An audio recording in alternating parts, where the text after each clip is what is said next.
हरे नमः. धर्माचा अजून मूर्तिमान पुतळा भासे जना भूवरी. दीक्षा देऊनी जो जगतिया बद्धास हो उद्धरी. वाणी नेवदता भागवती कथा व्यासा प्रती भासला.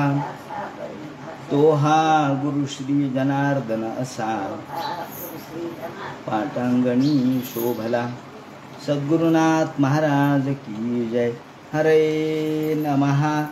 श्री शुकोवाच पितरा उपलब्धार्थौ विदित्वा पुरुषोत्तमः महाभूतिदिंजां मायां तथा न जनमोहिनीम. भगवान वेदव्यास वर्णन करून सांगू लागले आणि शुकाचार्य राजा परीक्षितीला सांगतात, सूत शौनकादिकाला सांगतात. याप्रमाणे भगवान गोपाल कृष्णांनी पराक्रम केले, कंसाला ठारही मारलं, चाणूर मुष्टिकाचा वध केला आणि आपल्या वडिलांना भेटायला आले. परंतु भगवंताचं वैशिष्ट्य असं आहे की ते सगळ्यांवर माया टाकतात. आपला मुलगा काहीतरी अवतारी आहे हे कळायच्या आत त्यांनी वर्णन केलंय की भगवंतानी आपली माया त्यांच्यावरती टाकली. मायां ततान जनमोहिनीम महाभूती निजाम मायाम. लोकांना हे कळू नये की मी अवतारी आहे, पराक्रम केले, पण हे आपलेच मुलं आहेत असं वाटावं म्हणून वसुदेव देवकीला नमस्कार केला. त्यांचं व्रतबंध झाल्यानंतर त्या ठिकाणी त्यांना अवंती म्हणजे उज्जैन या ठिकाणचे गुरु प्रत्यक्ष सांदीपनी ज्यांच्याकडे ते शिक्षणासाठी गेले. खरं म्हणजे भगवान होते ना, मग देवाला शिक्षणाची काय गरज आहे? देव तर सर्व गुणसंपन्न आहेत, सगळे विद्यासंपन्न आहेत, त्यांना शिकण्याची गरज आहे का? नाही, शिकण्याची गरज नाही. पण अलौकिका नोहावे लोकाप्रती. उदाहरण संत ज्ञानेश्वर महाराज हे मुक्त होते, त्यांना मुंजीची गरज काय होती? शुद्धीपत्राची गरज काय होती? या चिठोऱ्याची एका पैठणच्या ब्राह्मणाकडून चिठोरं घ्यायची काय गरज होती? ते तर मुक्त होते. निवृत्तीनाथ म्हटले आपल्याला गरज नाही म्हणले याची, पण ते म्हणले नाही नाही नाही, अलौकिका नोहावे लोकाप्रती. आपण जर मुंज केली नाही, शुद्धीपत्र घेतलं नाही तर लोकही असंच वागतील. लोक म्हणतील अरे ते काय ज्ञानेश्वरांनी नाही का ते बहिष्कृत केल्यानंतरही त्यांनी मुंज न करताच राहिले, मग आपण नाही मुंज केले तर काय होतं? लोक चांगलं घेणार नाहीत पण वाईट मात्र घेतील. म्हणून लोक काय करतात? अनुकरण करतात. म्हणून आपण या ठिकाणी लोकांनी आपलं अनुकरण चांगल्या गोष्टीचं केलं पाहिजे. या दृष्टीने ते म्हणतात आपण असं चरित्र केलं पाहिजे की लोकस्तदनु वर्तते यद्यदा चरितम. आपण जसं जसं आचरण करावं तसं तसं लोक आचरण करत असतात. तेव्हा भगवान गोपाल कृष्ण सुद्धा शिक्षणासाठी सांदीपनीकडे एवढ्यासाठी गेले की लोकांना त्या प्रकारचं अनुकरण करण्याची शिक्षण घेतलं पाहिजे, गुरुगृही गेलं पाहिजे. त्यांनी सुद्धा आदर केला, मग आपण करायला काय हरकत आहे? म्हणून अशा पद्धतीने जसं जसं आपण आचरण करतो तसं लोक करत असतात. लोकस्तदनु वर्तते, लोक त्याप्रमाणे वर्तन करत असतात. याप्रमाणे ते म्हणतात की भगवान गोपाल कृष्णांनी सांदीपनीच्या घरी जे शिक्षण घेतलं ते काय काय घेतलं हो? शिक्षण वेद उपनिषद हे तर शिकले, पण त्याच्यासोबत गायन शिकले. कृष्णाला सगळंच येत होतं, गायन येत नव्हतं काय? गायन शिकले, वादन शिकले, बासरी तर जन्मापासूनच माहीत होती, पण तरी सुद्धा गुरुकडून ज्ञान आपण पवित्र करून घेतलं पाहिजे. त्याला म्हणतात गुरुनी ज्ञान दिलं आणि गुरुंनी सांगितलं की आता तुझं ज्ञान कायम राहील असं म्हटल्यावर त्याला म्हणतात गुरुकृपा. खूप लोकांना ज्ञान असतं पण ज्ञानाचा उपयोग करता येत नाही. भाषण करायची वेळ आली की काहीच आठवत नाही, मग समजायचं ही गुरुकृपा नाहीये. गुरुकृपा तेव्हाच असते जेव्हा तुम्हाला वेळेला आठवतं. कर्णाला वेळेला आठवलं नाही ब्रह्मास्त्र, का? गुरुकृपा नव्हती. ब्रह्मास्त्र आठवलं नाही, सगळं पाठ होतं, आठवलं नाही. अर्जुनाला मात्र तत्काळ आठवलं, का? द्रोणाचार्यांची कृपा होती. असो, याप्रमाणे गायन, वादन, नृत्य, नाट्य, चित्र भगवंतांनी काय काय आत्मसात केलं 16 विद्या आणि 64 कला आत्मसात केल्या. त्याचप्रमाणे कला, कोणकोणत्या कला? पुष्पशय्या, फुलांची शेज कशी तयार करायची, फुलांची मच्छरदाणी कशी तयार करायची, हार कसे करायचे, त्याप्रमाणे दोरा कसा ओवायचा, वेलबुट्टी कशी काढायची कापडावर. आपल्याला काय गरज आहे? नाही, सगळ्या गोष्टी आल्या पाहिजेत. काही आलं नाही असं नको, सगळं आलं पाहिजे. माणसाला जीवनामध्ये कुठे अडता कामा नये. वेलबुट्टी कशी काढावी कपड्यावर, कपडा रंगवावा कसा, डिझाईन कसं काढावं, भरतकाम कसं करावं, शिलाई कशी करावी. त्याचप्रमाणे इमिटेशन ज्वेलरी आज निघाली आहे. खोट्या गोष्टीचे दागिने भगवंतांनी इमिटेशन ज्वेलरीज देखील शिकले. ते म्हणतात अशा पद्धतीने खोट्या गोष्टीचे सुद्धा अलंकार तयार करणे, फुलांचे कानातल्या कानामध्ये कर्णफुलं वगैरे कसे तयार करावेत, हार कसे तयार करावेत, अत्तर कसं तयार करावं फुलांच्या पासून. त्याचप्रमाणे डेकोरेशन कसं करावं, पुष्प सजावट, ग्रह सजावट. आजकाल ग्रह सजावटीचे वेगवेगळे इंटिरियर डेकोरेशन आहेत. अंतर्गत त्यासाठी लोक डिप्लोमा करतात, डिग्र्या करतात. काय नाही म्हणले, काय नाही, याला काय इंटेरियर डेकोरेशन म्हणजे घर कसं असावं. आम्ही ठरवू ना घर कसं असावं, मग नाही, त्यांनी ठरवायचं. त्यासाठी आपण त्यांना पैसे देतो. याप्रमाणे हे इंटेरियर डेकोरेशन. तसंच एम्ब्रॉयडरी, जादूगिरी, रत्नाची परीक्षा, मॅस्मॅरिझम, लोकांच्या वरती जादूगिरी कशी करावी, बघता बघता भुरळ कशी टाकावी, त्याचप्रमाणे रत्नाची परीक्षा कशी करावी, पुष्पशय्या कशी मांडावी, पर्णरचना कशी करावी, ग्रह सजावट कशी करावी. हे सगळ्या बाकीच्या ज्या कला आहेत त्या सगळ्या कला आत्मसात केल्या, कौशल्य आत्मसात केले. त्याचबरोबर पंचांग हे सुद्धा कृष्णाने शिकले. त्यांना येतच होतं. शुभाशुभ मुहूर्त कसं काढावं, कारागिरी कशी करावी, सोनार, सुतार, लोहार, शिंपी सगळं आत्मसात केलं. कुक्कुट न्याय आत्मसात केला. पक्ष्यांची भाषा आत्मसात केली. पक्षी काय बोलतायत त्याला ओनोमोटोपिया असं म्हणतात. तेव्हा पक्ष्यांची भाषा आत्मसात केली आहे. वृक्ष चिकित्सा, वृक्षायुर्वेद नावाचा एक ग्रंथ आहे की आता आयुर्वेद तर आपल्या सर्वांसाठी आहे, पण वृक्षासाठीचा असलेला आयुर्वेद हा ऋषीमुनींनी लिहिलेला आहे.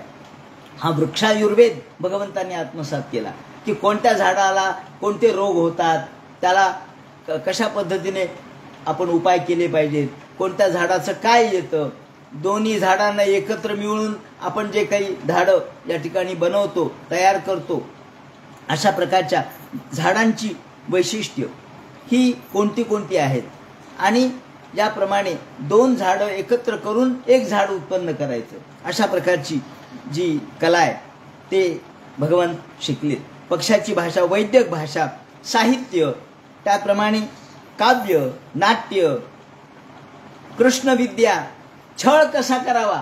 कृष्णाला माहीतच होतं ना, वामन अवतारात सगळं माहिती आहे, छळ कसा करावा केलेला आहे. त्याचप्रमाणे कुक्कुट न्याय आत्मसात केला. नाटक, आख्यायिका यांची रचना करणं, कथा तयार करायची. कृष्णाला सांगितलं याच्यावर एक कथा तयार करा, कृष्ण ताबडतोब करायची. आख्यान तयार करा, नाटक लिहून टाका, नाटक लिहायची. म्हणजे नाटक लिहिणं, कथा लिहिणं आणि सादर करणं हे सुद्धा कृष्णाला बरोबर येत होतं. त्याप्रमाणे ह्या विभिन्न देशांच्या भाषा, आज आपण रशिया, फ्रेंच ह्या भाषा शिकतो. कृष्णाने त्या काळामध्ये वेगवेगळ्या देशातल्या भाषा शिकलेल्या आहेत, आत्मसात केलेल्या आहेत. त्याप्रमाणे कोशांचं ज्ञान, छंदाचं ज्ञान, वस्त्रामध्ये कसं लपवायचं त्याचं ज्ञान, द्यूत क्रीडा, मंत्रविद्या, विजय प्राप्त करण्याची विद्या, ही सगळी कृष्णाने आत्मसात केली. आणि त्याचप्रमाणे बेताल, हे भूत, प्रेत, पिशाच यांना आत्मसात कसं करावं, ज्याला आपण कृष्णविद्या म्हणतो, ज्याला आपण ब्लॅक मॅजिक म्हणतात, हे कृष्णाने आत्मसात केलं. याप्रमाणे इंजिनिअरिंग आत्मसात केलं. कशाचं इंजिनिअरिंग, पाठ वेगवेगळे काढायचे कसे, बांध कसे बांधायचे, आपण जे बांध बांधतो किंवा वेगवेगळ्या प्रकारचे उभे करतो बंधारे कसे बांधायचे, ही कला आत्मसात केली. त्याप्रमाणे मातृका यंत्र आत्मसात केलं, सिद्धी आत्मसात केल्या, सांकेतिक भाषा आत्मसात केली, केशरचना. आज आपण हे ब्युटी पार्लरमध्ये बघतो, हे सगळे ब्युटी पार्लरचं ज्ञान कृष्णानेच आत्मसात केलेलं होतं. केशरचना कशी करावी, वेगवेगळी केशभूषा, वेशभूषा, पाकविद्या. एखाद्या बायकोने स्वयंपाक नाही केला तर आलं पाहिजे ना आपल्याला. 16,108 बायका होत्या, नारद आले होते ना, पुढे कथा आहेच आहे. तेव्हा कृष्ण म्हणले घेऊन जा एखादी, मी जिथे नाही तिथे घेऊन जा. ते म्हणले आमची जेवणाची अडचण यायली. कृष्ण म्हणला मला जेवणाचं सुद्धा सगळं तयार करता येतं, पंचपक्वान्न तयार करता येतं, खाद्यपदार्थ तयार करता येतात, सल्ला मसलत. त्याचप्रमाणे समस्यापूर्ती, कुणी काही शंका प्रश्न घेऊन आले तर त्याचं उत्तर ताबडतोब कृष्णाजवळ तयार असेल. पर काया प्रवेश, दुसऱ्याच्या मनात जाऊन, दुसऱ्याच्या शरीरात जाऊन त्याचं ज्ञान घेणे, त्याला काय वाटतंय समजून घेणे, दुसऱ्याच्या मनात प्रवेश करणे आणि त्याच्या मनातली काय चाललंय ते जाणून घेणे. ज्याप्रमाणे छंदशास्त्र, अलंकारशास्त्र एवढ्या सगळ्या विद्या ते म्हणतात संमंत्र पत्न्यास महार्णवेमृतम. याप्रमाणे 64 दिवसामध्ये 64 कला आत्मसात केल्या. एका दिवसात एक. काय कमाल आहे. ज्याला म्हणतात तैलबुद्धी. अहो तैलबुद्धीपेक्षाही तरल बुद्धी.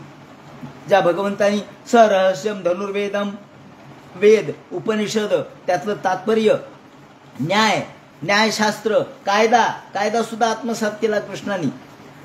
आणि अन्वीक्षिकी विद्या म्हणजे अध्यात्म विद्या. आता ही तर विद्येचे राजाच आहे. अन्वीक्षिकी विद्या राजनीतींचे षड्विधाम, 6 प्रकारच्या राजनीती, दंड, वार्ता, ह्या प्रकारच्या राजनीती असतात. तेव्हा या लोक कशा पद्धतीने वार्ता घेऊन येतात, व्यवसाय कसा करायचा, दंड कसा द्यायचा, त्याच्यावर उपाय कसा करायचा, हे जे संधी कशी करायची, विग्रह कसा करायचा, यान, आसन, द्वैध आणि आश्रय, असे 6 प्रकारच्या राजनीतीचं ज्ञान भगवंताने आत्मसात केलं. बलराम कृष्णाने हे सगळं 64 दिवसामध्ये आत्मसात केलं. ते म्हणतात अहोरात्रिश्चतुष्षष्ट्या संयुतो तावती कलाहा गुरु दक्षिणाचार्यम छंदयामासु द्रुपद. आणि मग 64 दिवस झाले, 2 महिन्यामध्ये हे सगळं आत्मसात केलं. कृष्ण म्हणले झालं, सगळं आलं मला. अहो कृष्ण परमेश्वरच होते. शंकराचार्यांनी नाही का वयाच्या 8व्या वर्षी सगळं आत्मसात केलं. सगळं आत्मसात केल्यानंतर त्यांची गुरु काय म्हणले 8व्या वर्षी त्यांना, आता माझ्याकडं तुला देण्यासारखं काही शिल्लक राहिलं नाही, तू सगळं आत्मसात केलं 8व्या वर्षी. मग शंकराचार्यांच्या सारखे आचार्य हे ईश्वरी अवतारच मानावे लागतील. भगवान गोपालकृष्ण तर पूर्णावतार होते. याप्रमाणे गुरु दक्षिणाचार्य. आणि मग गुरुला म्हटले महाराज मी सगळं आत्मसात केलं विद्या, आता काही राहिलं का? ते म्हणले काही नाही. शेती, भाती, व्यापार सगळं आत्मसात केलं. म्हणले आता काही नाही शिल्लक राहिलं. मग गुरु दक्षिणा काय देऊ असं म्हणल्यावर ते म्हणले माझ्या बायकोला विचार. त्या बायकोला विचारायला गेले. बायको म्हणली काय मागणार आहेत तुम्ही? भगवान गोपालकृष्ण ईश्वरी अवतार आहे. अहो ते त्यांना असं मागा की जे बाकीच्यांकडून मिळणार नाही. पैसे, अडके, धन दौलत तर कुणी देईल म्हणले. पण मग काय करा, समंत्र पत्न्याचं महार्णवे मृतम. पत्नीला बोलावलं. ती मोठी हुशार होती. ती म्हणली कृष्णाला मागा, आपला मागे समुद्रामध्ये बुडालेला मुलगा आहे तो आणून दे म्हणा, ती माझी गुरुदक्षिणा. कृष्णाला गुरु म्हटले महाराज कृष्णा, बलरामा, आमचा एक मुलगा एकुलता एक होता, त्याचं नाव दत्त होतं. मी एका साहित्यामध्ये वाचलं, दत्त त्याचं नाव होतं. तो समुद्रामध्ये गेला. तो गेला होता प्रभासक क्षेत्रावर. आणि प्रभासक क्षेत्रावर गेलेला असताना समुद्राची लाट आली आणि त्यामध्ये तो गतप्राण झाला. तेवढा तो मुलगा मला आणून द्या असं म्हटल्याबरोबर तमाह भगवानाशो गुरुपद प्रतियताम. ते म्हणले हरकत नाही, चल. बलराम आणि कृष्ण दोघे निघाले, समुद्राकडे आले, प्रभासक क्षेत्रावर आले. समुद्राला म्हणजे समुद्राने पाहिलं भगवान आले. त्यांनी ताबडतोब भगवंताच्या अर्घ्यपाद्य विष्ठरांनी पूजा केली, नमस्कार केला. महाराज काय पाहिजे? हे गुरुपुत्र आमचा तू ग्रहण केलास, तुझ्याजवळ असेल तर देऊन टाक. त्यांनी सांगितलं महाराज माझ्याकडे गुरुपुत्र नाहीये. इथे एक शंख दैत्य राहत होता, कदाचित त्याच्याजवळ असेल. कृष्ण समुद्रात उतरले, समुद्रात उडी मारली, तिथे शंख सापडला. पण त्याच्याजवळ काही गुरुपुत्र सापडला नाही. भगवंतांनी तो शंख घेतला, तो दैत्याला ठार मारलं आणि तो शंख जवळ घेतला. तदंग प्रभवम शंख मादायर्थमागमत, आणि ताबडतोब तो शंख वाजवला. शंखाचा आवाज, तो पांचजन्य शंख भगवंतांनी घेतला आणि यमपुरीत गेले. शंख वाजवल्याबरोबर यम घाबरला. अहो शंख कोणाचा एवढा? दरदरून घाम आला. यमराज समोर आले. आल्याबरोबर म्हणले, महाराज या या, तुमचा सत्कार करतो. ते म्हणले, सत्कार नंतर कर, गुरुपुत्र आणून दे माझा, आणि माझ्या आज्ञेने आणून दे. कारण यमराजांनी नेला म्हणजे आता तो मृत्यू पावला. पण श्रीकृष्ण काय म्हणाले, हे यमा, माझ्या इच्छेप्रमाणे मी म्हणतोय म्हणून तो मला आणून दे. त्याप्रमाणे गुरुपुत्र भगवंताला त्याने समर्पित केला. तयो सपर्या महतीम चक्रे भक्तुम गृहीताम उवाचानतः कृष्णम सर्वभूत शयालयम लीला मनुष्य विष्णुजीवो करवाम किम. ते म्हणतात, आनयस्व महाराज मच्छासन पुरस्कृता. हे यमा, माझी आज्ञा आहे म्हणून हा गुरुपुत्र मला आणून दे. असं म्हणल्याबरोबर त्याने गुरुपुत्र घेतला आणि तिथून ताबडतोब भगवान गोपाल कृष्ण तो गुरुपुत्र घेऊन खाली आले आणि गुरुला तो समर्पित केला. महाराज, हा तुमचा मुलगा, जसा ज्या वयामध्ये नेला होता त्या वयातला. त्या दत्ताला पाहिल्याबरोबर त्यांना अत्यंत आनंद झाला. वारे वा, भगवान गोपाल कृष्णाला योग्य गोष्ट मागितली आपण. आणि मग गुरुने आशीर्वाद दिला. गुरु दक्षिणा दिल्याशिवाय गुरु आशीर्वाद देत नसतो. आशीर्वाद काय दिला? छंदांश यातयामानी भवन्त्विह परच.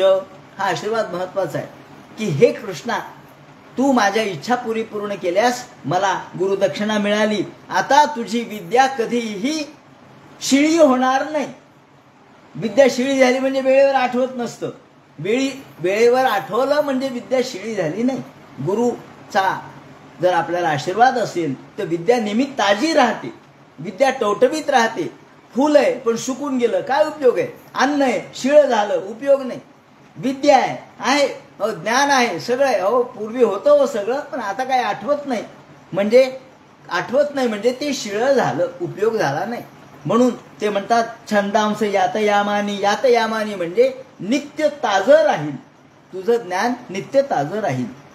हा माझा तुला आशीर्वाद आहे. आणि हा आशीर्वाद घेतला. कृष्ण बलराम निघाले आणि आल्याबरोबर द्वारके या ठिकाणी मथुरेत आले. मथुरेत आल्याबरोबर सगळ्यांना आनंद झाला. वारे वा, कृष्ण आले, सगळ्यांनी स्वागत केलं, फटाके वाजवले, पिपाण्या, तुताऱ्या, त्याप्रमाणे मोठमोठे रस्ते सजवले आणि तोरणं लावले आणि भगवंताचं स्वागत केलं. भगवंताचं स्वागत केल्यानंतर गृहीत्वा पाणिनाम हरिही, ज्याप्रमाणे श्रीकृष्णाने उद्धवाची भेट घेतली. आल्याबरोबर उद्धव आले आणि उद्धवाला सांगितलं, उद्धवा जा, आता तू एक काम करायचं, माझा संदेश घेऊन तू गोकुळामध्ये जा आणि सांग, सगळ्या गोपींचं सांत्वन कर. आता गोपींचं सांत्वन करायला सांगितलं. दोन उद्देश आहेत कृष्णाचे यामध्ये. एक उद्देश असा आहे की उद्धव हा निर्गुण निराकार निर्विकार भगवंताचा भक्त आहे. तो तत्वज्ञानाच्या दृष्टीने भक्त आहे. उद्धव हा तत्वज्ञानी आहे, त्यामुळं तो निर्गुण निराकाराची उपासना करणारा भक्त आहे. आणि गोपी ह्या सगुणाची उपासना करणाऱ्या भक्त आहेत. आता ज्याप्रमाणे आपण इतिहासात बघतो की नामदेव आणि ज्ञानदेव यांनी ज्या यात्रा केल्या, तीर्थयात्रा केल्या, त्याचं कारण काय होतं? तर नामदेवाला ज्ञानदेवांनी निर्गुण निराकार तत्व शिकवलं आणि नामदेवाकडून ज्ञानदेव सगुण साकाराचं तत्व शिकले. दोघांनी एकमेकाला, यांनी निर्गुण निराकार आणि त्यांनी सगुण साकार. सगुणामध्ये काय आनंद आहे तो नामदेवांनी ज्ञानदेवाला सांगितला आणि निर्गुण तत्व काय ते ज्ञानदेवांनी नामदेवाला सांगितलं. जसं परस्परांना या ठिकाणी संबोधित केलं चर्चेमधून, तसं भगवंतांनी विचार केला की आता उद्धवाला एकदा सगुणाचं महत्व काय ते कळलं पाहिजे आणि गोपींना निर्गुण तत्व काय ते कळलं पाहिजे. म्हणून भगवंतांनी या दोन्ही दृष्टिकोनातून या गोपींच्याकडं अर्थात गोकुळामध्ये उद्धवाला पाठवलं आणि उद्धव गोकुळामध्ये आला. या ठिकाणी उद्धव गोकुळात आल्याबरोबर गोकुळाचं रूप त्या ठिकाणी वर्णन केलंय. काय संध्याकाळ झाली होती. हा उद्धव आला त्यावेळेला आणि गोदोहन चाललेलं होतं. सगळीकडे चुळूंग चुळूंग चुळूंग चुळूंग धारांचा आवाज सुरू होता. त्याप्रमाणे सगळं आकाश गायींच्या, वासरांच्या आणि बैलांच्या धुळीने, पायातल्या धुळीने आकाश भरून गेलेलं होतं सगळं. आणि इकडे सगळे बैल दुरकत होते, त्याचप्रमाणे गायी हंबरत होत्या, वासरं हंबरत होते, शेपट्या वर करून आपल्या गायीकडे पळत होते. छन्नयान प्रविशिताम पशुराम खर रेणुभिही, सगळीकडे धूळच धूळ उडालेली. आणि हे रूप उद्धवाने आज पाहिलं.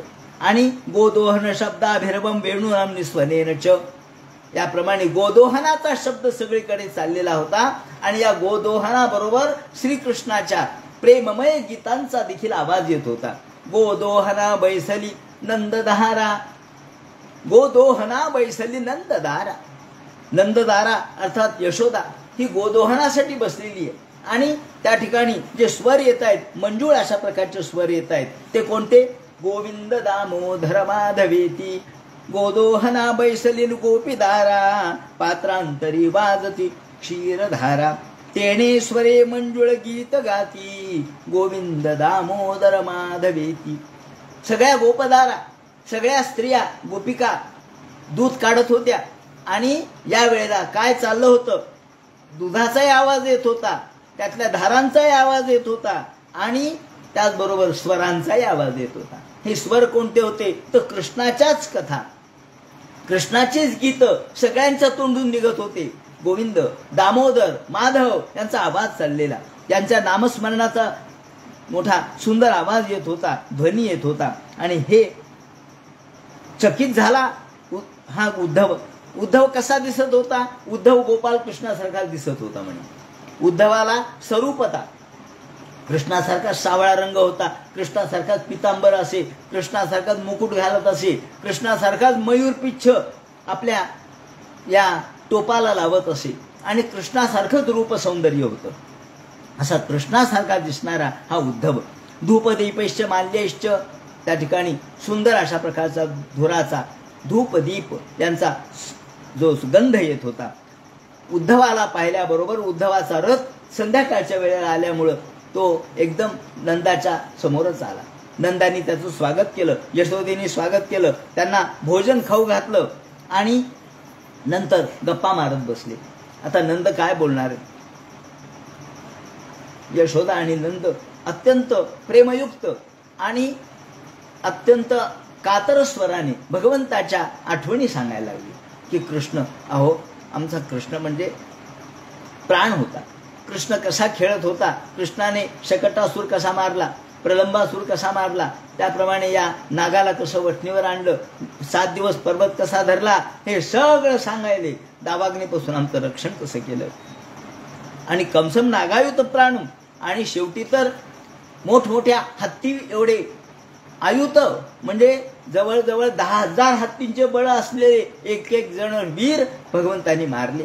शेवटी कंसाला मारलं. काय देवाची लीला आहे. भगवंत कृष्ण हे आमचे खरं म्हणजे या ठिकाणी होते, म्हणून आम्हाला किती आनंद प्राप्त झाला. नंद रडू लागले, यशोदा रडू लागली. कृष्ण आपल्यापासून दुरावला याचं दुःख त्यांच्या शब्दामधून दाटू लागलं. आणि शुकाचार्य म्हणतात, परीक्षिते इथे संस्मृत्य, सगळी आठवण कृष्णाचीच चाललेली, कृष्णाशिवाय विषय नाही. विषय तो झाला त्यांचा नारायण, त्याप्रमाणे विषय फक्त कृष्णच होता. आणि हे सगळं गप्पा मारत रात्र झाली. झोपा आता, सगळेजण झोपले. सकाळ झाली. सकाळ झाल्याबरोबर मात्र नंदाच्या दारामध्ये यांनी रथ पाहिला. सगळ्या गोपिकांनी रथ पाहिल्यावर म्हणले, कोण आलंय? नंदाच्या दारामध्ये सोन्याचा रथ आहे. अहो म्हणले, पुन्हा तो अक्रूर आला काय? म्हणे कंसाचा कार्यसाधक, कंसाच्या कामासाठी आलेला, कंसासाठी कृष्णाला घेऊन गेला, आमचा प्राण घेऊन गेला, तो पुन्हा आला काय? म्हणे न चास्य कर्मवा लोके, तो या ठिकाणी पुन्हा आला. चला आपण जाऊ. म्हणून जे गोपिकांची झुंडच्या झुंड, त्या गोकुळातल्या सगळ्या गोपिकांची झुंड इथे दाखल झाली. यस्मिन जना प्राण वियोग काले, थांबा आपण त्याला भांडू. का रे, तू आमच्या कृष्णानं नेलं, आमचा प्राण नेला, आमचा प्राण ओढून नेला. भांडू म्हणून आल्या आणि आगमिष्यति दीर्घण्य कालीन रविमच्युता. कोण आहे हो म्हणले, कोण आहे? आणि हत्वा कंसम रंगमध्ये ते म्हणे अहो हे तर दुसरेच कोणीतरी दिसत आहेत. उद्धव म्हणाले अहो मी अक्रूर नाहीये, मी उद्धव आहे. उद्धव आहे, तुम्ही कशाला आलात हो? तुम्ही कशाला आलात म्हणे. भगवती ते सूर्य नंदद्वार गजव कसा हा. तो म्हणायला लागला अहो मी कृष्णाचा निरोप घेऊन आलो. शुकाचार्य म्हणतात परीक्षिते तम वीक्ष कृष्णानुचरम व्रजस्त्रिया. कृष्णानुचर आहेस का म्हणे तू, कृष्णाचा नोकर आहेस, कृष्णाचा मित्र आहेस आणि कृष्णाचा निरोप घेऊन आलास. पितांबर धारण केलेला, गळ्यामध्ये वनमाला होती, हसत होता आणि तो गोपींशी बोलू लागला. ह्या गोपी म्हणायला लागल्या कशाला आमच्याशी कशाला बोलतोस तू, आमचा कृष्णाचा निरोप कशाला घेऊन आलास. गरज नाही कृष्णाचा निरोप घेऊन यायची. का? अरे हो कृष्ण म्हणजे सगळ्यात फसवा आहे, फसवा. या सगळ्या गोपिकांच्या अंतःकरणामध्ये कृष्णाबद्दल अतीव प्रेम होतं, पण विरह झाल्यामुळं त्यांच्या अंतःकरणामधला हा कृतक राग, खोटा खोटा राग प्रगट झाला आणि त्या म्हणायला लागला कृष्ण खोटा आहे, कृष्ण फसवा आहे. अहो एखादा भुंगा ज्याप्रमाणे कमलामध्ये जातो, त्यातला स्वाद घेतो आणि निघून जातो, तसं कृष्णाने केलं. आम्ही जोपर्यंत इथे होतो तोपर्यंत आमच्याबरोबर आनंद घेतला आणि आता निघून गेला तर यायचा पत्ता नाही. भूमी कृताय जगवत सुमनस्मित षट्पदेही. एखाद्या फुलामधून मधला रस घ्यावा आणि फुलामधला मध घ्यावा आणि निघून जावं, पुन्हा फुलांनी वाट पाहत बसावी, त्याप्रमाणे आम्ही वाट पाहत बसलो. अहो आदित विद्या आचार्य. अहो कृष्ण स्वार्थी आहे, स्वार्थी. दुसऱ्या म्हणू लागल्या अहो तू तर म्हणती भुंग्याचं उदाहरण दिलं, मी तर म्हणतो अकल्पम नृपती प्रजा. ज्याच्याजवळ पैसा राहिला नाही अशा राजाला लोक विचारत नाहीत. एक जण म्हणू लागले अहो विद्या प्राप्त केल्यावर गुरुकडे कुणी जातं का, एकदा विद्या संपन्न केली की झालं, गुरु तिकडं ना आपण इकडं. हो म्हणले अधित विद्या आचार्य मृत्यू दत्त दक्षिणम खगाबीत फलम वृक्षम. चौथी म्हणू लागले अहो तसं नाही, एकदा झाड वठलं की मग त्या ठिकाणी पक्षी फिरत नाहीत. तसं आता आपल्यामध्ये काय राहिलं, आपलं वय झालं आता. आपण या ठिकाणी कृष्णाला मथुरेमध्ये चांगल्या चांगल्या स्त्रिया मिळतील, त्या चांगल्या सौंदर्यवान आपल्यापेक्षा सुंदर असतील. आपण तर खेडूत आहेत, आपण ग्रामीण, आपण खेडूत, आपल्याला काय येतं, आपण अशिक्षित. त्या आता कृष्ण सुशिक्षित स्त्रियांच्या मागे लागतील, त्याप्रमाणे सुसंस्कृत स्त्रियांच्या मागे लागतील. त्यांना काही कमी आहे का म्हणले. दग्ध मृग तथारण्यम. अहो एकदा अरण्य जळालं म्हणजे मृग जसे तिथे येत नाहीत, त्याप्रमाणे श्रीकृष्णाने आपल्याला आता सोडलं, कृष्ण येणार नाहीत. कृष्ण म्हटले मी येईल, परत येईल. कशाचा येतोय तो, आता तो मथुरेमध्ये दंग झाला, मथुरेमध्ये गुंग झाला, आता येणार नाही. कातील मधुरकम दृष्टा जाईन कृष्ण संगम. ज्याप्रमाणे त्या म्हणू लागल्या. यावर जनी जनार्दन स्वामी महाराज यांनी फार सुंदर एक गीत केलेलं आहे, हिंदी मधलंय. त्या गीतामध्ये त्याने असं म्हटलंय होगी सगी श्याम रहिये मथुरा. कृष्णा आता तू मथुरेतच राहा, तिथंच राहा आता तू, आता इकडे येऊ नकोस. खरं म्हणजे ह्या म्हणण्यामध्ये कृतक राग आहे, खोटा राग आहे. राहा म्हणले म्हणजे राहा नसतं, तू राहू नको असा अर्थ असतो. होगी सखी श्याम रहिये मथुरा कुब्जा को किनी पाटकी राणी. कुब्जेला राणी करा आणि तिच्याबरोबरच राहा आणि हमे रखे दूर दूर. आम्हाला मात्र दूर ठेवा, आम्हाला मात्र लांब ठेवा. का आता आमच्यामध्ये काय राहिलंय, आम्ही हमे रखे दूर दूर आणि हमे झुरे झुर झुर. आम्ही मात्र झुरझुर झुरू लागलो, तुझ्या केवळ आठवणीने आम्ही झुरायला लागलो. आणि याप्रमाणे तेवढ्यात एक भुंगा तिथे आला. हे मोठे सुंदर विवरण केलंय. एक भुंगा आला. आता हा भुंगा जो आला त्याला उद्देशून या बोलू लागल्या. याचे दोन अर्थ आहेत. एक तर भुंगा म्हणजे श्रीकृष्ण आहे अशी कल्पना केलेली आहे. तो काळाच आहे, कृष्ण काळाच आहे. भुंगा काळा, कृष्ण काळा. भुंगा हा त्या फुलामध्ये जातो, तेवढा रस घेतो, निघून जातो. तसं कृष्ण आला, इथं थांबला, आपल्यासोबत आनंद घेतला, निघून गेला. आणि हा भुंगा त्यांच्या भोवती फिरू लागला. या ठिकाणी राधेच्या तोंडून किंवा गोपिकांच्या तोंडून हे विवरण केलेलं आहे. याला गोपीगीत, ज्याला भ्रमरगीत असं म्हणतात. हे भ्रमरगीत अतिशय सुंदर आहे. स्वतंत्र भागवतकारांनी भ्रमरगीत असं नाव याला दिलेलं नाहीये, पण तरी त्याला भ्रमरगीत असं म्हणतात. आणि हे भ्रमरगीत इतकं सुंदर त्यांनी विवरण केलेलं आहे. याचे 2-4 पद्धतीने अर्थ लावता येतात. एक तर उद्देशिका, उद्देशिका म्हणजे ज्याला उद्देशून बोलल्या. दुसरा अर्थ असा आहे की भुंगा आणि उद्धव याच्यातलं साम्य केलंय, कारण भुंगा हा कृष्णाचा दूत आहे आणि उद्धवही कृष्णाचा दूत आहे. आता उद्धवाला स्पष्ट म्हणता येत नाही. उद्धवाला म्हणता येतं का तुम्ही कशाला आलात म्हणून? नाही म्हणता येत, कारण तो शेवटी पाहुणा आहे. मग भुंग्याला उद्देशून उद्धवाला बोलायचं, ज्याला म्हणतात उद्देशिका. लेकी बोले सुने लागे. बस या पद्धतीने ही सगळी मांडणी केलेली आहे. याला आपल्याला भाषेच्या किंवा काव्याच्या ज्या पद्धतीत परोक्ष प्रिया इवही देवाहा, ही परोक्ष पद्धत आहे. सरळ न बोलता, डायरेक्ट न बोलता इनडायरेक्ट बोलणे. आणि म्हणून या वाणीमध्ये, या बोलण्यामध्ये एक प्रकारचा अलंकार आपल्याला लेकी बोले सुने लागे हा जो अलंकार आहे तो या ठिकाणी आपल्याला दिसतो. हा अन्योक्ती म्हणतात त्याला. अन्योक्ती म्हणजे म्हणायचं एकाला पण लागायचं दुसऱ्याला, अन्योक्ती. मग त्या अन्योक्तीच्या अनेक प्रकार आहेत. तेव्हा इथं जी कोकिलान्योक्ती सुद्धा आहे. कोकिलान्योक्तीमध्ये असं वर्णन केलेलं आहे की कोकिळेला उद्देशून असं म्हटलंय, येथे समस्त बहिरे बसतात लोक का. हे कोकिळे, इथे सगळे लोक बहिरे आहेत. येथे समस्त बहिरे बसतात लोक का, गीत मधुर तू करशी अनेक. तू या ठिकाणी गीत का गातेस, तू स्वर का लावतेस, तुझा जो पंचम स्वर आहे तो का लावतेस, तू लावून उपयोग नाही, कारण सगळेच लोक बहिरे आहेत, तेव्हा तुझा कोण ऐकणार आहे. का गायने मधुर तू करशी अनेक, तू मधुर गायन का करतेस.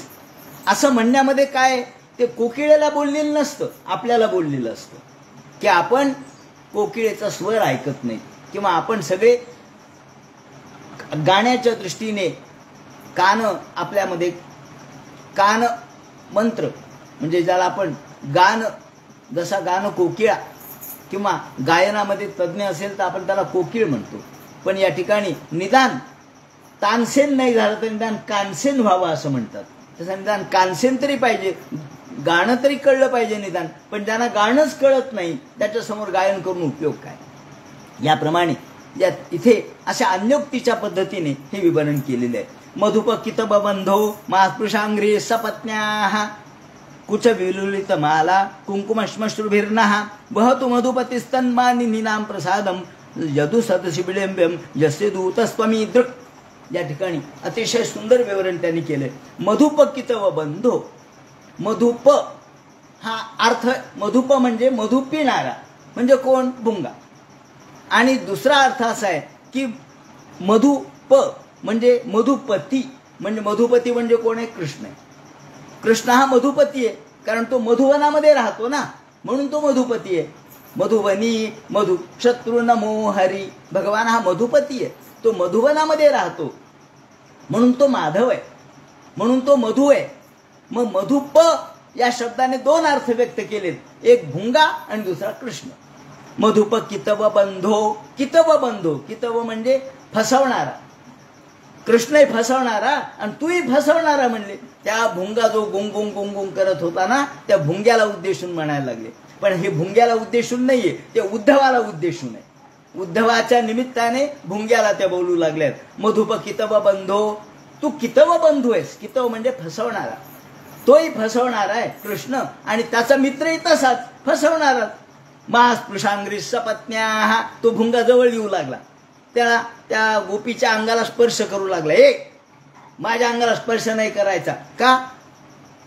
स्पृशांग्री, मा स्पृशांग्री, मा म्हणजे नको, मला स्पर्श करू नको का. सपत्न्याः, आमच्या आता श्रीकृष्ण इतर स्त्रियांच्या नादी लागला असेल ना, तो मथुरेत गेला, त्याला इतर चांगल्या स्त्रिया भेटल्या असतील, त्याला शहरवासीय सुसंस्कृत सुशिक्षित आम्ही खेडूत, त्या आता त्या स्त्रियांच्या नादी लागला असेल, म्हणून आता त्या स्त्रियांच्या नादी लागलेला कृष्ण त्याच्या गळ्यामधल्या माळेच्या भोवती तू फिरतोस ना, म्हणजे तुझ्या अंगाला सुद्धा त्याच्या माळेचा स्पर्श लागलाय, मग तो आम्हाला लागेल, ते बाजूला हो, आम्हाला तो स्पर्शही नको.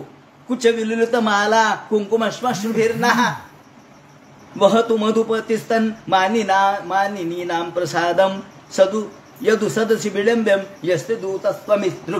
तू त्यांचा दूत आहेस. या ठिकाणी भ्रमरगीताचं वर्णन करताना श्लोक 12 ते 22, 12 पासून सुरुवात आहे श्लोकाची. तेव्हा ह्या 12 ते 22 एवढ्या श्लोकामध्ये 10 श्लोकामध्ये त्याने असं म्हटलंय की उज्ज्वल नीलमणी नावाचा एक ग्रंथ आहे. रूप गोस्वामी हे फार मोठे भक्तिशास्त्रातले श्रेष्ठ नाव आहे. त्या रूप गोस्वामींनी भक्तिशास्त्राची मांडणी केलेली आहे आणि त्यांनी उज्ज्वल नीलमणी नावाच्या ग्रंथामध्ये प्रजल्पाचे प्रकार दिलेले. ते म्हणतात या भ्रमरगीतामध्ये 10 प्रकारचे प्रजल्प सांगितलेले. प्रजल्प म्हणजे बोलणं. मग त्या प्रजल्पामध्ये काही उज्जल्प आहेत, काही प्रजल्प आहेत, काही संजल्प आहेत, त्याप्रमाणे काही अवजल्प आहेत, असे वेगवेगळे प्रकार आहेत. तर ते 10 प्रकार त्यांनी उलगडून दाखवलेले आहेत. ते म्हणतात की प्रियकराच्या चातुर्यहीन वर्तनावर अनादरयुक्त शब्दाने दोषारोप करणे, द्वेष, मत्सर, ईर्षा याद्वारे मत व्यक्त करणे किंवा संवाद करणे म्हणजे प्रजल्प. म्हणून पहिल्या श्लोकामध्ये प्रजल्प प्रगट झालेला आहे असं त्यांचं म्हणणं आहे. सकृतधर सुधाम स्वाम मोहिनीं पाययित्वा. आणि ते म्हणतात 13व्या श्लोकामध्ये म्हणतात की हे कृष्ण हा कपटी आहे. कपटी तो इतका निर्दयी आहे आणि तो अविश्वसनीय आहे. त्याच्यावर कोणी विश्वास ठेवायचा नाही. का? तो फुलातला आस्वाद घेतल्यानंतर जसा भुंगा हा त्या फुलाला टाकून देतो ना, तसा हा टाकून देतोय. मला तर वाटतं लक्ष्मी त्याच्याजवळ कशी काय राहिली कोणाला माहित.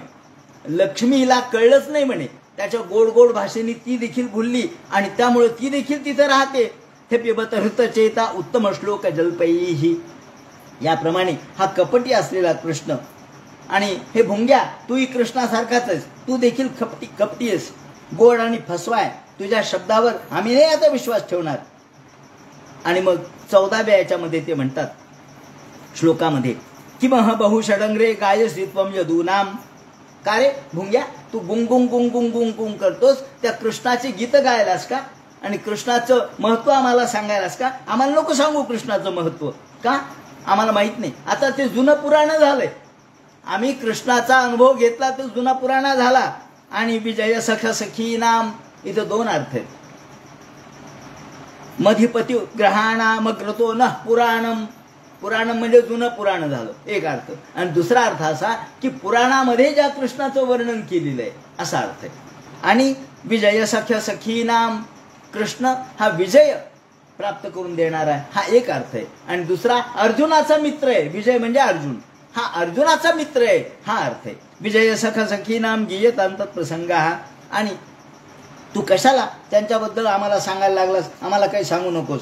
कारण हा एकाच वेळेला असूया, अहंकार, क्रोध याप्रमाणे पहिल्यांदा प्रजल्प, नंतर परिजल्प आणि आता विजल्पाचा उल्लेख या ठिकाणी केलेला आहे. त्यानंतर 15व्या या श्लोकामध्ये उज्जल्प नावाचा प्रकार आलेला आहे. तो कसा? जगातल्या कोणत्या स्त्रीला कृष्णाला कोणत्या जगातल्या स्त्रिया अप्राप्य आहेत हो? सगळ्या कृष्णाला प्राप्त होऊ शकतात असं काही नाही. कारण कृष्ण कसा आहे? दिवी भुवेच्या रसायाम का स्त्रियस्तद्दुरापाः. कृष्णाला जगातल्या कोणत्याही स्त्रिया प्राप्त होऊ शकतात. अहो साक्षात लक्ष्मी सुद्धा त्याच्या चरणाची धूळ घेते. त्याच्या चरणाच्या धुळीसाठी आसुसलेली आहे. चरण जे उपासते जस्य भूतिर्वयंका अपिच कृपण पक्षे उत्तम श्लोक शब्द. हा ज्याला उत्तम श्लोक म्हणतात, ज्याला उत्तम श्लोक या नावाने म्हणतात असा हा गोपाल कृष्ण आहे. तेव्हा त्याच्याबद्दल आता मला सांगू नको आम्हाला. आणि पुढे ही उज्जल्प नावाच्या प्रकारामध्ये ते म्हणतात. त्यानंतर गोपी संजल्प प्रगट करतात. ते कसे?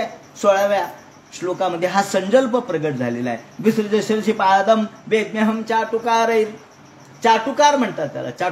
चाटुकार म्हणजे गोड गोड बोलणारा, केवळ मधुर भाषण करणारा आणि फसवणारा याला चाटुकार म्हणतात. का रे भुंग्या, तू सुद्धा कृष्णाकडून कला शिकलास का रे? ही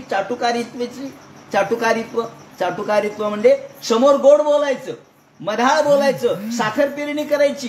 हा तुझा स्वभाव तू कृष्णाकडूनच घेतला असशील का? अहो कृष्णाचा मित्र आहेस तू. विसर्जी शिरसी पादम. आणि तो भुंगा त्याच्या पायाजवळ आला असेल. हे माझ्या पायाला हात नाही लावायचा, माझ्या पायाला स्पर्श नाही करायचा, बाजूला हो. विसृज शिरसी पादम वेद्म्यहम चाटुकारैर.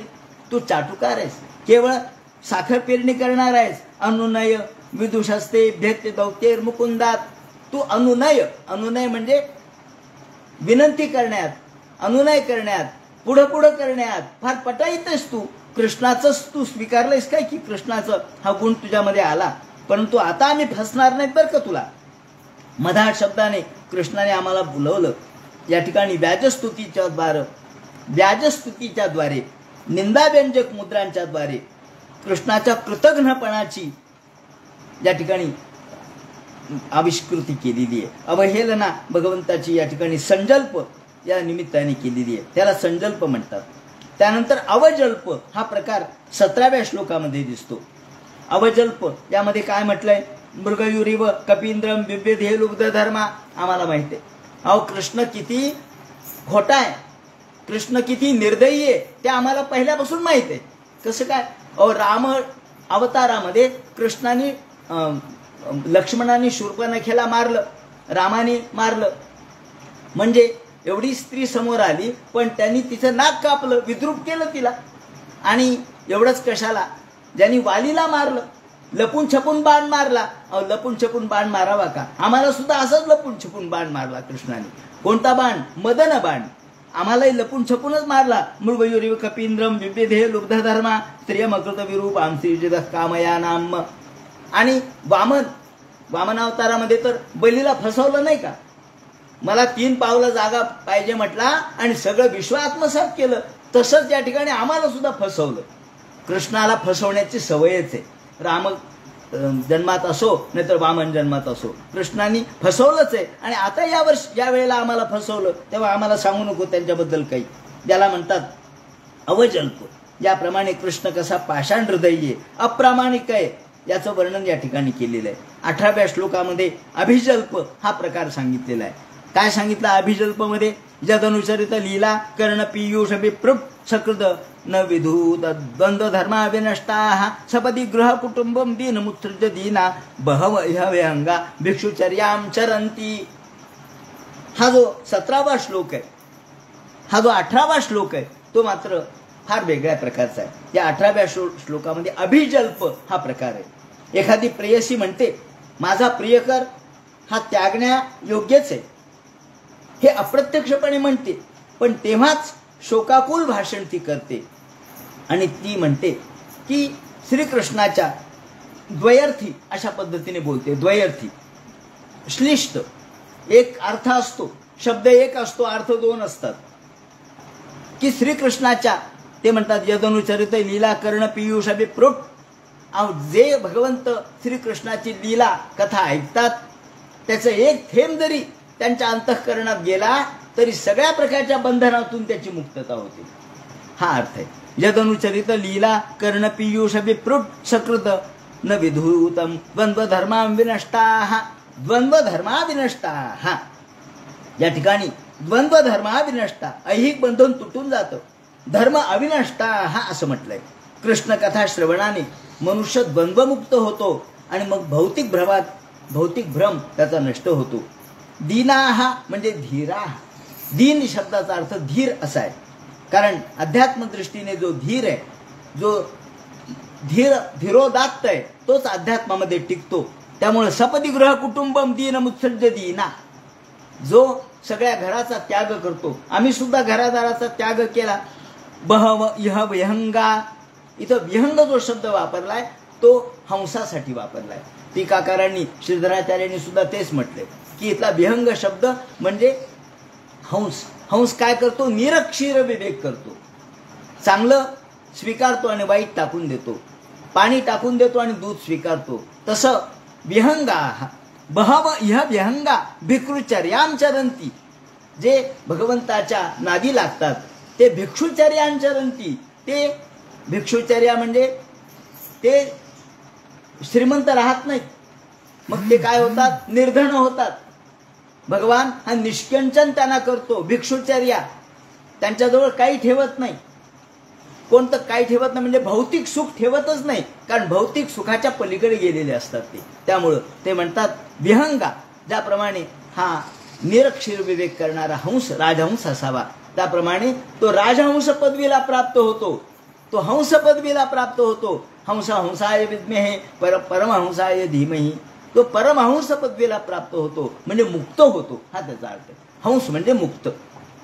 बह व इह वहंगा भिक्षुचर्यां चरंती, या ठिकाणी द्वयार्थी हा अर्थ व्यक्त केलेला आहे. त्यानंतर 19व्या श्लोकामध्ये आजल्प नावाचा प्रकार व्यक्त केलेला आहे. वयमृत मिव व्यावृतम शब्दधाना कुली करुतो मी वाज्ञा कृष्णवद्भो हरिण्या. ते म्हणतात की सगळ्या आपला प्रियकर फसवाय, आम्ही काळविटाप्रमाणे त्याच्यावरती लुब्ध झालो. एखाद्यानी सुंदर गायन करावं, बासरी वाजवली कृष्णाने, गायन केलं आणि आम्ही एखाद्या हरणीप्रमाणे स्तब्ध झालो, आम्ही हरणीप्रमाणे लुब्ध झालो. पण तेवढ्यात एखादा व्याध यावा आणि त्यांनी बाण मारावा, त्याप्रमाणे श्रीकृष्णाने आमच्यावरती बाण मारला. आपला प्रियकर फसवाय, इतरावर प्रेम करणार आहे, आपल्याला दुःख देणार आहे, असं नैराश्यपूर्ण उद्गार काढणं आणि कृष्णाशिवाय दुसरं इतर काही वार्ता असेल तर सांग. ते म्हणतात स्मर रुज उपमंत्रीण भन्यता मन्य वार्ता. हे भुंग्या, तू जे गुंगुंग करतोस, कृष्णाबद्दल बोलतोस, कृष्णाशिवाय दुसरा काही विषय असेल तर सांग. आता याचा अर्थ असा आहे की कृष्णाशिवाय यांना दुसरा विषयच ऐकायचा नाही खरं म्हणजे. पण खोटं खोटं म्हणतात, नाही नाही आम्हाला ते नाही ऐकायचं, सांग बरं, इतर सांग, दुसरं काय सांगायचं ते सांग. आणि कृष्णाचं आम्हाला माहिती आहे, कृष्णाच्या वेदनेने तर आम्ही व्यथित झालोय. आता ही व्यथा, ही वेदना आम्ही विसरू शकत नाही. तेव्हा आम्हाला ही वेदना विसरण्यासाठी दुसरा काही उपाय असेल तर सांग. प्रियसग पुनरागा प्रियसा प्रेषित किम.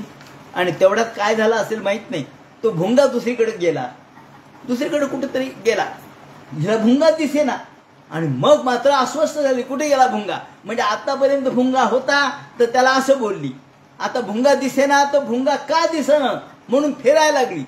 आणि मग पुन्हा भुंगा दिसला. हा आला का म्हणे पुन्हा तू, हा बरोबर आहे, तू कुठे गेला होतास. कृष्णाला सगळं सांगायला गेलता काय की आमच्या गोपिका काय बोलल्या, तुझ्याबद्दल काय चाललंय, काय बोलायला, तुझ्या माघारी काय बोलतात हे सांगायला गेलता का तू. बरं जाऊ दे, पुन्हा पाठवलं का कृष्णाने तुला. हा पुन्हा पाठवलं दिसतंय, बरोबर आहे. प्रिय सख पुनरागा प्रेयसा प्रेषित किम. पुन्हा पाठवलं का रे कृष्णाने.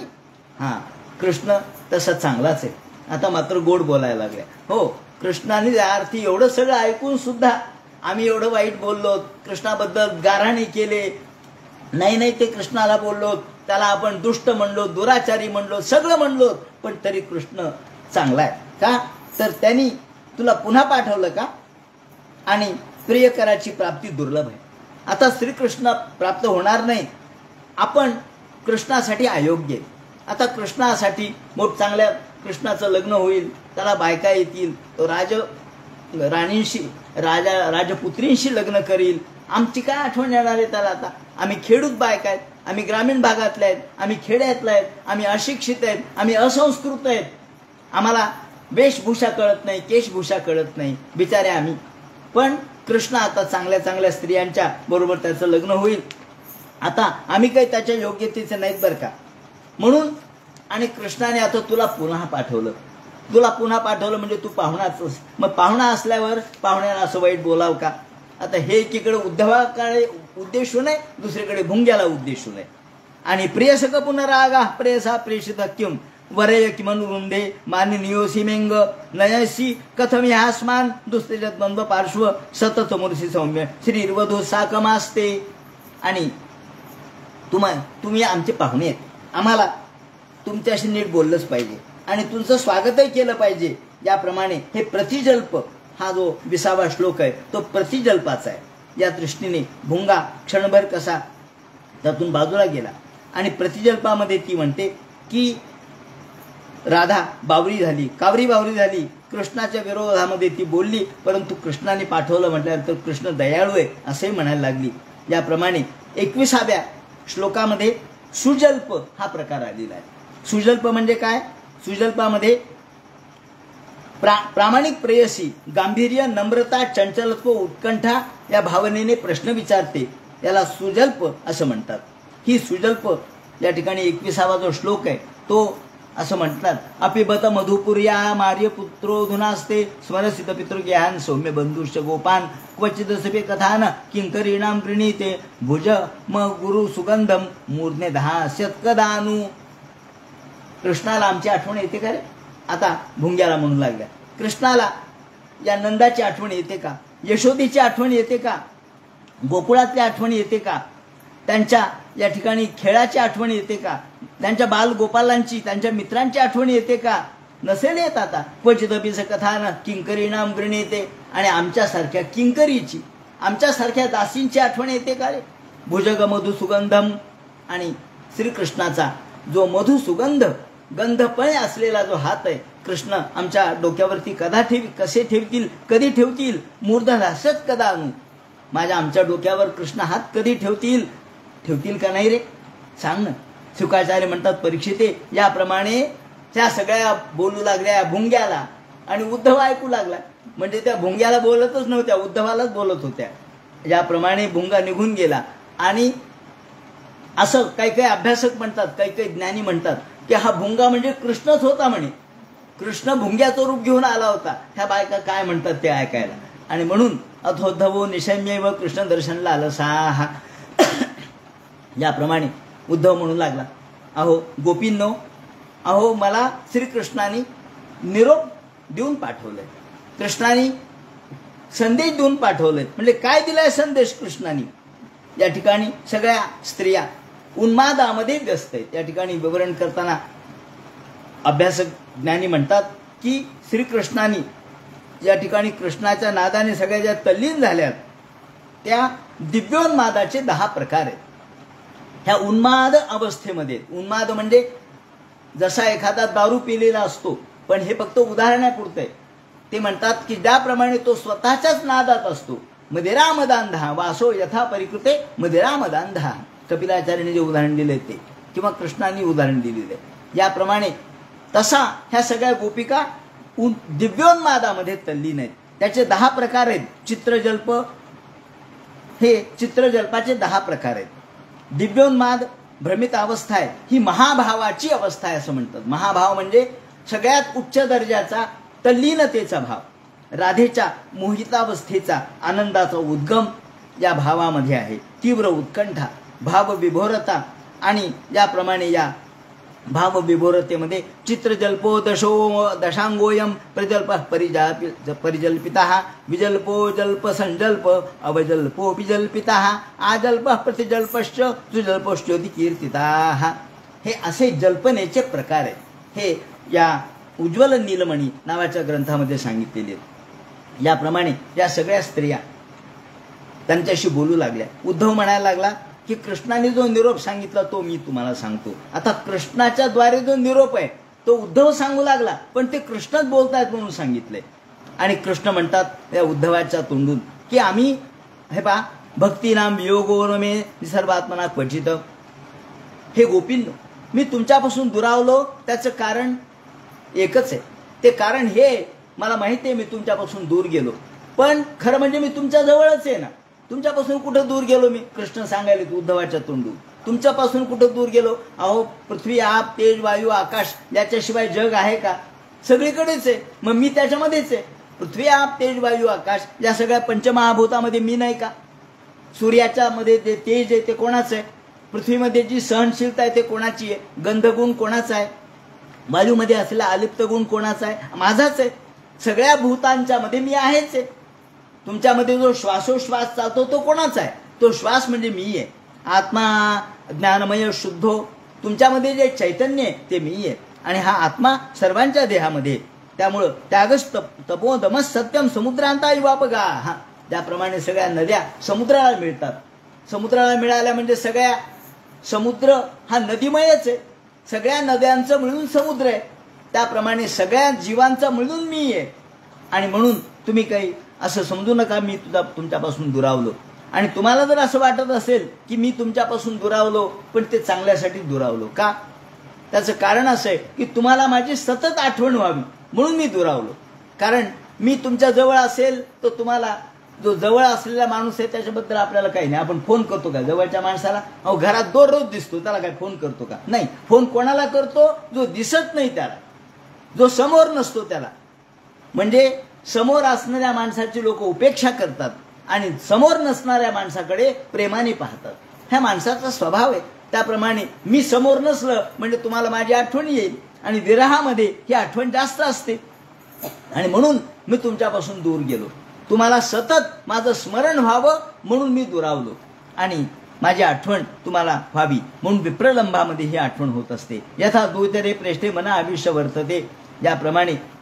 आणि तुम्हाला वाटत असेल की मी शेवटी वेगळा नाहीये, मी सगळ्या विश्वामध्ये व्यापक आहे, चराचरामध्ये व्यापक आहे आणि त्यामुळं मी म्हणजे परमात्मा आहे हे तुम्ही लक्षात घ्या. शुकाचार्य म्हणतात, परीक्षिते, हे सगळं उद्धवाचं ज्ञान त्यांनी ऐकलं, परंतु सगळ्या म्हणू लागल्या, उद्धवा कृष्णाने जे सांगितलं ना ते आम्हाला ऐकू आलं, कळालं आम्हाला, पण नाही. आम्हाला श्रीकृष्ण कस्मात कृष्ण यहायती प्राप्त राज्यो हताहितः. अहो कृष्ण आमचा जीवन होता, कृष्ण या ठिकाणी खेळला, कृष्ण या ठिकाणी बागडला, कृष्णाने क्रीडा केली, कृष्णाने आमच्याबरोबर या रात्री जी रासलीला केली ती आम्ही नाही विसरू शकत. कृष्णाच्या सोबत आम्ही या ठिकाणी नृत्य केलं, नाट्य केलं, गायन केलं, कृष्णाला हार अर्पण केले, त्याला चंदन लावलं आणि हे सगळं आम्ही कसं विसरू? शुकाचार्य म्हणतात, परीक्षिते, हे सगळं त्यांच्याकडून ऐकलं आणि मग परम सौख्यमी नैराश्यम आम्ही स्वैरिण्याप्त्याह पिंगला, आम्ही घरदार सोडलं कृष्णासाठी. अहो क उत्सेहत संत्य तुक्तुम श्लोक संविदम. अहो श्रीकृष्णासाठी आम्ही आमच्या घराचा, दाराचा, पुत्रांचा, धनाचा सगळ्यांचा त्याग केला आणि आम्ही कृतार्थ झालो. शुकाचार्य म्हणतात, परीक्षिते, हे यांचं म्हणणं ऐकलं उद्धवानी आणि कृष्णम संस्मारम रे मे हरिदासो जौकसाम आणि विचार करू लागला की खरोखर या स्त्रियांनी काय पुण्य केलं असेल. अहो ऋषींना, मुनींना जे प्राप्त होत नाही ते यांना प्राप्त झालं. आता तो ज्ञान सांगायला आला होता पण त्यांच्याचकडून शिकला की या भगवंतावर प्रेम कसं करावं, भगवंतावरती आसक्त कसं व्हावं, भगवंतावर सर्वस्व स्वार्पण कसं करावं, हे त्यांच्याकडून तो शिकला. त्याला म्हणतात, रूपा भाळला कंदर्प तेने कृष्ण केला बाप. जनी जनार्दन महाराज म्हणतात, रूपा भाळला कंदर्प तेने कृष्ण केला बाप. अहो सगळ्या जगाला भुलवणारा कृष्ण. अहो सनकादिक सुद्धा शेवटी जरी या परमार्थामध्ये तल्लीन असले तरी सुद्धा, निर्गुणामध्ये तल्लीन असले तरी सुद्धा सगुणामध्ये त्यांनी आनंद घेतला. शुकाचार्यासारखे मोठमोठे महात्मे सुद्धा भगवंताच्या वर्णनामध्ये दंग झाले. वंदे व्रज स्त्रीणाम, शेवटी हात जोडले सगळ्या स्त्रियांना, तुम्हाला नमस्कार असो. म्हणजे हा उद्धव मोठ्या गर्वाने गेला होता की आपण तत्वज्ञान सांगू आणि त्यांना ज्ञानी करू, पण उलटच झालं.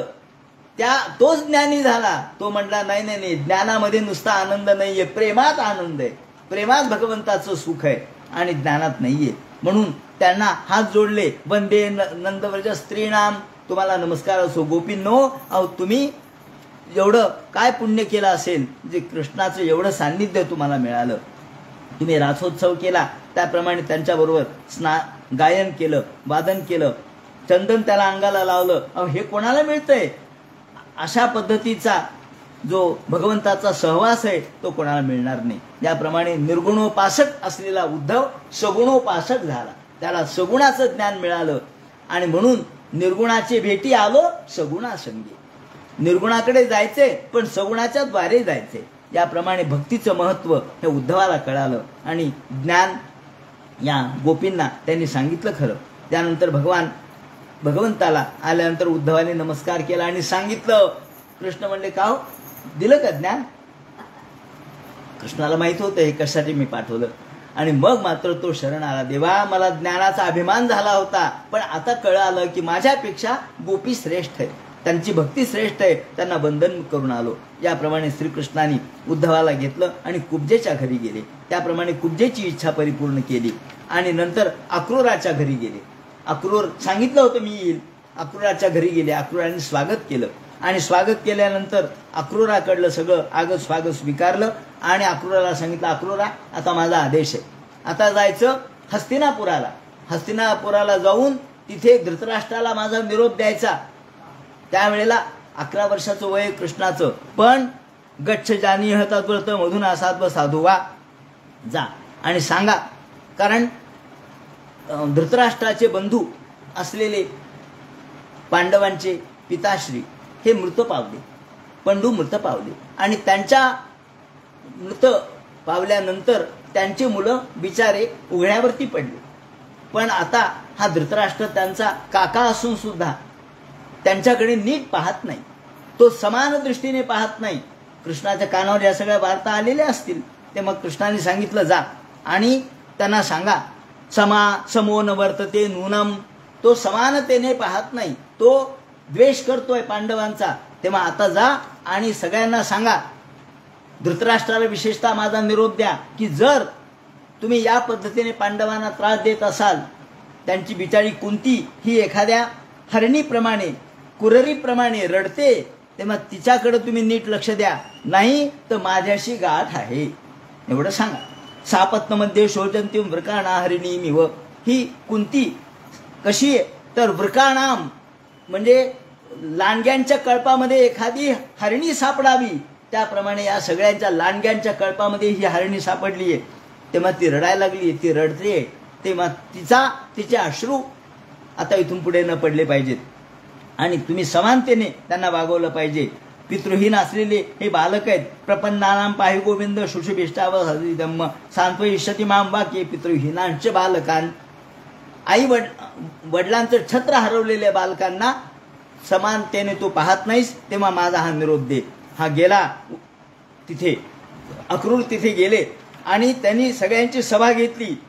सभेमध्ये तो उभा राहिला. कर्ण होते, दुर्योधन होते, दुःशासन होते, सगळे होते, धृतराष्ट्र होते. आणि धृतराष्ट्राला सांगितलं, कृष्णाचा निरोप आहे, समानतेने वागवा नाहीतर माझ्याशी गाठ आहे. धृतराष्ट्र म्हणला, हा नाही नाही नाही नाही, मी हात जोडतो. कृष्ण म्हणजे प्रत्यक्ष ईश्वर आहेत. भूमेर भारावतारा योग तिरुणयोदो कुले, जो प्रत्यक्ष यदुकुलामध्ये भूभार हरण करण्यासाठी आलाय त्यांना आम्ही नमस्कार करतो, त्याप्रमाणे वागतो. आता या ठिकाणी हा दशमस्कंधाचा पूर्वार्ध समाप्त झाला. आता उत्तरार्ध सुरू होईल. आता उद्यापासून आपण उत्तरार्धाला सुरुवात करणार आहेत. उत्तरार्धामध्ये जरासंध कसा येईल आणि भगवान गोपाल कृष्णाचं रुक्मिणी सोबत लग्न कसं होईल तो सगळा बघा उद्याच्या चिंतनात सांगण्यात येईल. हरे नमः. पुंड